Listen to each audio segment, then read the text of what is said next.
Accountancy comparative statement chapter part number 2 हम लोग start करने जा रहे हैं। हम लोग डिस्कस कर रहे थे लास्ट वीडियो में कि हम लोग किस प्रकार से कंपैरेटिव बैलेंस शीट्स बनाते हैं और उसमें किस कौन कौन सी उसके लाभ क्या होते हैं, कैसे उसमें काम किया जाता है। तो एग्जांपल लेके इसको डिटेल में समझते हैं।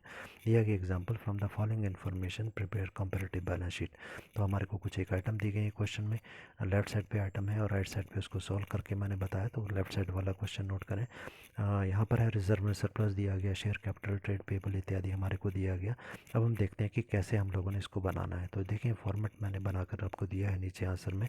तो comparative balance sheet of company का नाम आ जाएगा एज एट या एज ऑन 31 मार्च 2014 है 31 मार्च 2015। अब कॉलम्स हमारे बनते हैं particulars, note number 31 March 2014 to 31 March 2015। उसके बाद अगला कॉलम होता है एब्सोल्यूट चेंज, इंक्रीज और decrease, then percentage change, increase और डिक्रीज। ये हेडिंग होते हैं हमारे कंपैरेटिव बैलेंस शीट्स को बनाने के। तो हम लोगों ने बैलेंस शीट पूरा चैप्टर बहुत डिटेल में पढ़ा है, तो वहाँ पर आप आइटम्स को चेक कर सकते हैं। हम स्टार्ट करते हैं क्वेश्चन को करना। तो फर्स्ट हेडिंग हमारा जो आता है वो होता है नंबर 1 इक्विटी एंड लाइबिलिटी। तो इक्विटी एंड लाइबिलिटी में सबसे पहला हेडिंग आता है हमारा नंबर 1 शेयर होल्डर्स फंड। तो शेयर होल्डर फंड के नीचे कौन सी आइटम्स आती हैं बैलेंस शीट में हमने डिटेल में पढ़ा है, उसके हिसाब से हम चलेंगे। सबसे पहले हम लेते हैं शेयर कैपिटल। तो देखें ऊपर जो हमारे को क्वेश्चन में दिया गया, यहाँ पर आपने डेट को बहुत ध्यान से देखना है क्वेश्चन में। जनरली जब क्वेश्चन में फिगर्स दी जाती हैं 2 ईयर्स की, तो बहुत बार ये पाया गया कि जो फिगर होती हैं पिछले साल की जो है वो बाद में दी जाती हैं, करंट ईयर की पहले दी जाती हैं। तो जब हम तुलना करेंगे तो हम लोग क्या करेंगे, प्रीवियस ईयर की पहले लिखेंगे और करंट ईयर की बाद में लिखेंगे। तो यहाँ पर 2014 की हम पहले लिखेंगे, 2015 की हम बाद में लिखेंगे। तो हम यहाँ शेयर होल्डर फंड ऊपर से उतारते हैं। दोनों ईयर्स का अमाउंट जो है वो 10 लाख है। उसके बाद नेक्स्ट आइटम हमारी आती है सीक्वेंस में रिजर्व में सरप्लस की। तो हम रिजर्व में सरप्लस बी आइटम लिखेंगे। इसका अमाउंट हमारे को दिया गया 5 लाख एंड 4 लाख रुपीज़। उसके बाद नेक्स्ट हेडिंग हमारा आएगा non current liabilities. Non current liabilities में आने वाली एक ही आइटम है हमारे को क्वेश्चन में, देखें लास्ट आइटम दिखाई गई लॉन्ग टर्म बोरिंग। तो हम लिखेंगे यहाँ पर लॉन्ग टर्म बोरिंग, अमाउंट हमारे को दिया गया 6 लाख एंड 10 लाख रुपीज़। उसके बाद नेक्स्ट हेडिंग हमारा आता है बैलेंस शीट में करंट लाइबिलिटीज़। करंट लाइबिलिटीज़ के अंडर आने वाली एक ही आइटम है हमारी क्वेश्चन में, थर्ड आइटम है ट्रेड पेबल्स। ठीक है, तो ट्रेड पेबल्स हम लोग लिखेंगे और इसका अमाउंट हम लिखेंगे 9 लाख रुपीज़ एंड 12,70,000 रुपीज़। यहाँ तक हमने कर लिया। अब हम क्या करेंगे, 2014 की लाइबिलिटी साइड का टोटल करेंगे। ये टोटल आ जाएगा 30 लाख रुपीज़। 2015 का भी लाइबिलिटी साइड का टोटल करेंगे, ये आ जाएगा 38,70,000 रुपीज़। अब हम आते हैं सेकंड पार्ट पर बैलेंस शीट के, जो हमारी साइड है एसेट साइड। एसेट साइड में पहला हेडिंग हमारा आता है नंबर 1 नॉन करंट एसेट्स। तो नॉन करंट एसेट्स में सबसे पहले हम लेंगे फिक्स एसेट्स। ये हमारा हेडिंग होता है फिक्स एसेट्स। फिक्स एसेट्स में हम फर्स्ट पार्ट लेंगे जो हमारा होता है टेंजिबल एसेट्स। तो टेंजिबल एसेट्स हमारे को क्वेश्चन में दिया गया होगा, वो हम लेंगे।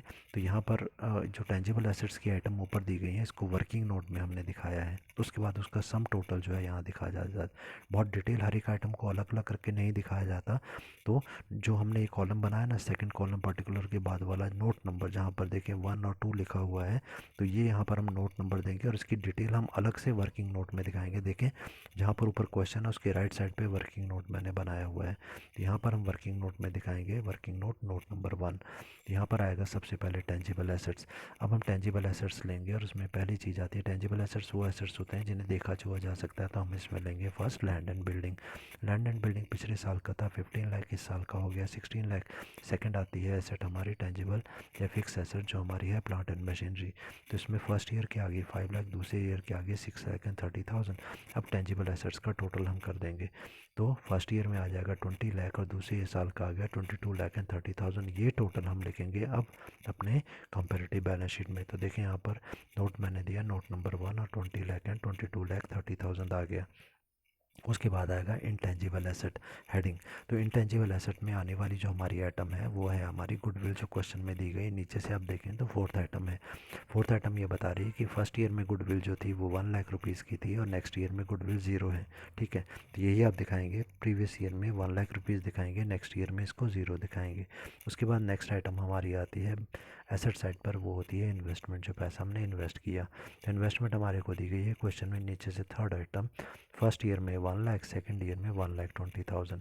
ठीक है, उसके बाद जो नेक्स्ट हेडिंग आता है हमारा सब हेडिंग, बैलेंस शीट में एसेट साइड पर 2 हेडिंग होते हैं, non current asset, current asset. Current asset में यदि हम आए तो करंट एसेट की फिगर हमारे को दी गई है क्वेश्चन में नीचे से, सेकंड आइटम है 8 लाख रुपीज़ एंड 15,20,000 रुपीज़। यहाँ पर एसेट साइड का टोटल भी हम करेंगे जैसे लाइबिलिटी का किया था। तो एसेट साइड का फर्स्ट ईयर का टोटल 30 लाख आ जाएगा, और लाइबिलिटी साइड का और सेकंड ईयर का टोटल भी 30,70,000 ही आएगा।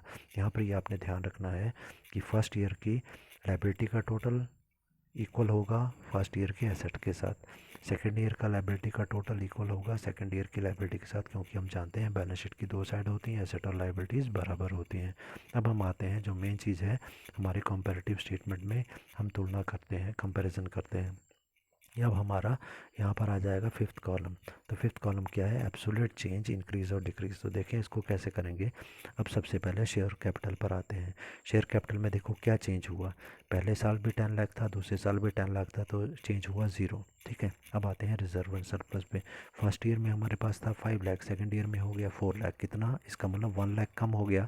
तो हम लिखेंगे 1 लाख, पर उसको ब्रैकेट में लिखेंगे, ये ध्यान रखना है, ब्रैकेट का मतलब होता है माइनस की फिगर है।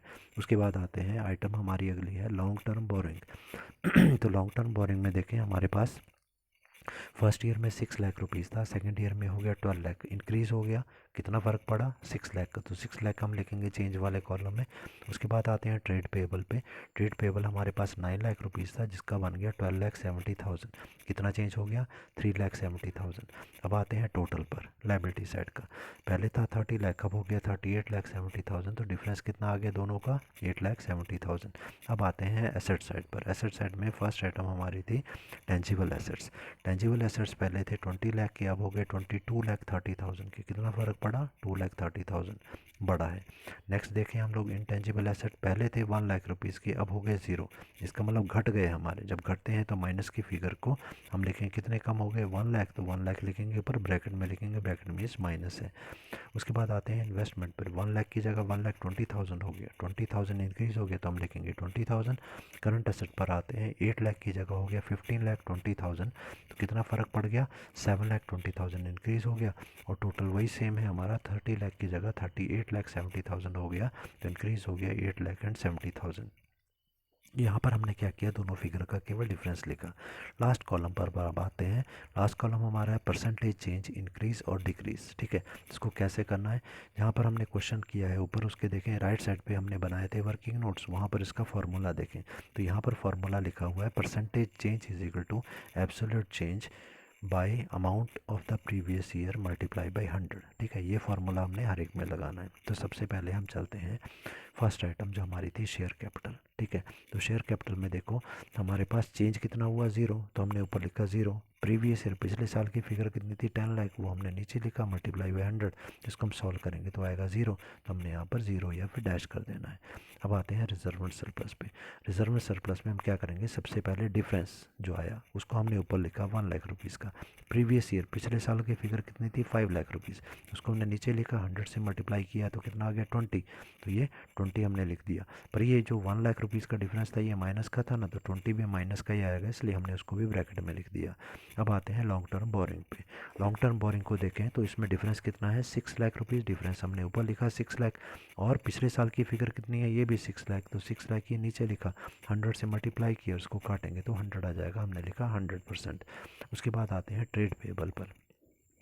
ट्रेड पेबल में डिफरेंस कितना है, 3,70,000 का। ठीक है, उसको हमने ऊपर लिखा, पिछले साल की फिगर कितनी है, 9 लाख, उसको हमने नीचे लिखा, मल्टीप्लाई किया 100 से, उसको जब काटेंगे तो आ जाएगा 41.11%। उसके बाद आते हैं टोटल लाइबिलिटी साइड का। तो इसका डिफरेंस कितना है, 8,70,000 ऊपर लिखा, प्रीवियस ईयर में 30 लाख रुपीज़ था, उसको नीचे लिखा, 100 से मल्टीप्लाई किया, और जब इसको काटा तो ये आ गया 29%। उसके बाद आते हैं हम लोग एसेट साइड में और टेंजिबल एसेट्स पर। टेंजिबल एसेट्स का डिफरेंस हम देखेंगे, डिफरेंस है 2,30,000 ऊपर आ गया, प्रीवियस ईयर पिछले साल की फिगर है 20 लाख, वो नीचे आ गई, 100 से मल्टीप्लाई किया तो इसका आंसर काट के आएगा 11.50%, हमने लिख दिया। अब आते हैं इंटेंजिबल एसेट्स पर। तो देखें डिफरेंस हमारा कितना है, हमारा 1 लाख था माइनस का, तो हमने 1 लाख माइनस ऊपर लिखा, नीचे आ गया हमारा 100, 1 लाख हमारा आ गया, मल्टीप्लाई बाय 100 किया तो माइनस की फिगर ऊपर है, नीचे भी काटेंगे तो ये आ गया 1 और वो भी माइनस का और वो भी 0 है। ठीक है, तो इस तरीके से हम करेंगे। 0 आ गया ये, क्योंकि नेगेटिव में जा रहा है हमारा आंसर। उसके बाद आ गया हमारा इन्वेस्टमेंट का।